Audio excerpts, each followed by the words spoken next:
Hello everybody, welcome back to the channel. Today we're going to be going over a couple of powerful endgame class setups. So I know this game is pretty complicated and it can be a little hard to figure out what passives and actives to do with what class. So today I'm going to go over three very powerful class options, and let's start with the good old Immortal Sword.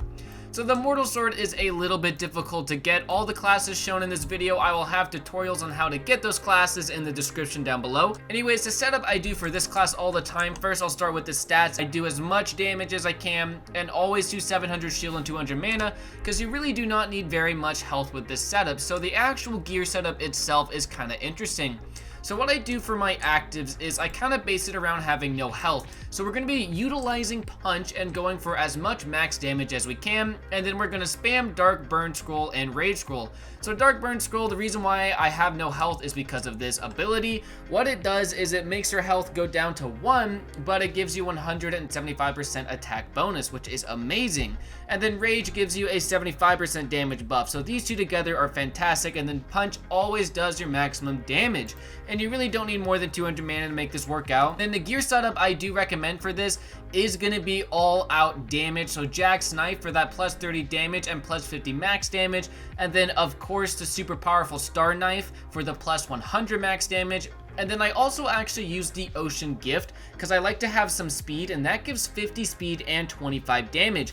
Now this, in my opinion, is the best loadout for Immortal Sword because you're going to be getting 735 max damage with this while still getting 80 speed, which is a very, very good combination, and your punches do so much damage. And you're probably wondering, well, Shasko, if I use Dark Burn, my health goes down to 1.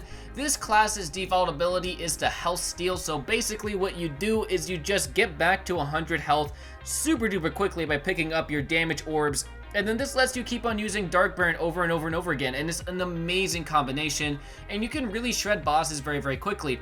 Now, and Star Knife is kind of hard to get, so if you don't have Star Knife, I recommend just use stuff with very, very high damage and very high max damage until you can get Star Knife.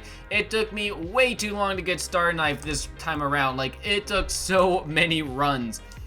Anyways, there is also other setups. Next, let's talk about the Master Programmer. So the Master Programmer is also a very, very powerful endgame class.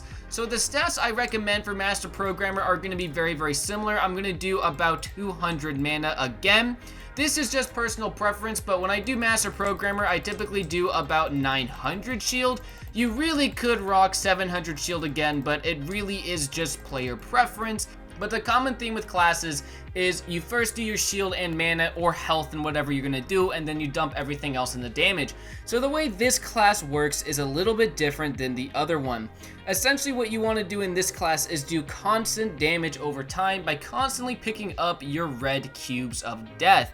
So the gear loadout I do for this one is very, very powerful. I use the Vampire Daggers, I use the Blood Rain Knives, and then I also use the Ocean Gift for a little bit of speed and damage. You can do Dio's Bone, or even if you just want only speed, you can do Wind Boots. It really is up to you, but the Vampire Daggers and then the Blood Rain's Knife is needed.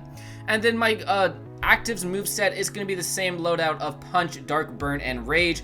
And essentially the way this class works is you're health stealing constantly with the Vampire Daggers and the Blood Rain's Knife, and then you just do so much damage over time with picking up all your orbs, so you can spam Dark Burn, spam Rage, spam Punch, and it is a very, very similar setup to the Immortal Sword, except the difference is you do a little bit more damage over time, and you're debuffing the enemy with this class instead of doing upfront punch maximum damage. Now overall, it really is up to you which class to go for. I like using both of these. I will say the Immortal Sword build is probably slightly stronger. However, the Master Programmer class is much easier to get. Again, the way to get all the classes talked about in today's video will be in the description down below. Master Programmer, I will say, is also very powerful in teams because of that debuffing effect. So when you're with teammates who are using maybe a Katana build or the Immortal Sword build, and you're rocking MP, you will find your team will wipe that boss so quickly just due to how powerful MP is with other players. Now the last build I'm going to show for this video is going to be a Katana build. There is thousands of Katana builds. You can do the strat where you spam blood to mana, rage, and then healing, but we're going to be doing a slightly easier strategy to show you guys. So for your stat pool, what you're going to want to do is you're going to want to get a lot of health for this strategy. You're going to want to get exactly 1,000 health. And then what else you're going to want to do is get around 400 mana, and then everything else is going to be dumped into damage like it always is. And then essentially what you do for this build is a little bit different than my other builds. What you're going to want to do is get for your actives the HP active from the BM. This one, what it does is it heals you for 10% of your max HP with a 17-second cooldown. It's kind of a last resort thing if you're about to die. Then I also recommend you use the elements. This thing basically gives you damage, speed, and every sort of buff you can for a couple of seconds, and then you're also going to be using punch. So I did find using Dio Bone, Ring of Darkness, and then the Blood Rain's Knife was a very powerful combination because this kept you alive. You get a lot of damage, you're getting health steal, you're getting curses, and then you do have very little speed. However, the reason for this is because the elements makes up for your lost speed because it gives you speed bonus, so you really aren't that slow in battle.